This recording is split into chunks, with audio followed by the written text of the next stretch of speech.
Maqabba kan ilmaa kan hafuura qulqulluu Waaqayyo tokko Ameen. Waaqayyo gooftaadha hundaa danda'aadha. Seera uumamaa boqonnaa 35 lakkoofsa 11.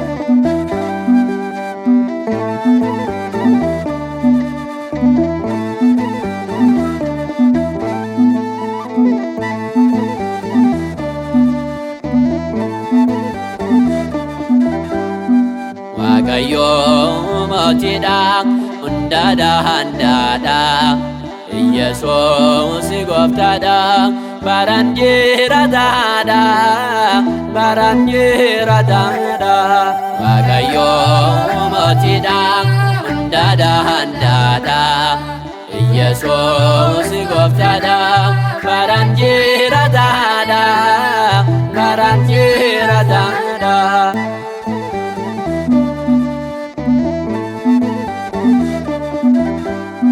Gooftaa koo siin jedhu uumamne hundumtuu yaa Amaanu'eel samiirra kan jiraattu dubbatame nuufu gooftaa jaalalli kee ammas ni dubbanna Yesuus oolmaa kee. Waaqayyo mootiidha hundaa danda'aadha. Yesuus gooftaadha baraan jiraataadha.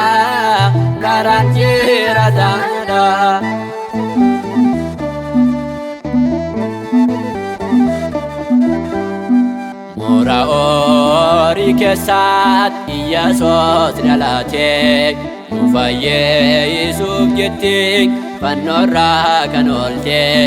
Mootiin bara baraan siidha gooftaa keenya hundaa si jajanna abbaa hunda keenya.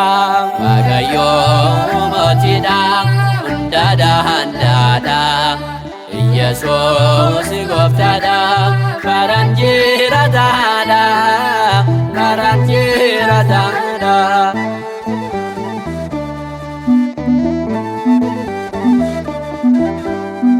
Uuma koo siin jedhu guddaa siif sagadu maqaa kee ni faarsu mootii koo siin jedhu.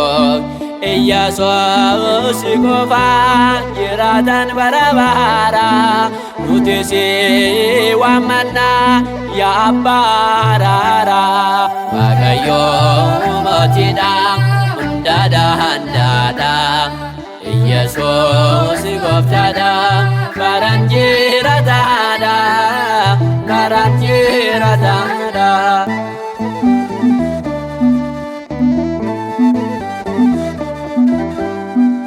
Durbirraa dhalatee fayyisaan addunyaa ishees ni kabajna haadha gooftaa keenya. Du'a gooftaa keenyaan seexanni hidhame guyyaa dilbataatti du'a moo'ee kaa'e. Waaqayyo mootiidha hundaa danda'aadha. Yesuus gooftaadha baraan jiraataadha. Waaqayyo mootiidha hundaa danda'aadha. Yesuus gooftaadha baraan jiraataadha.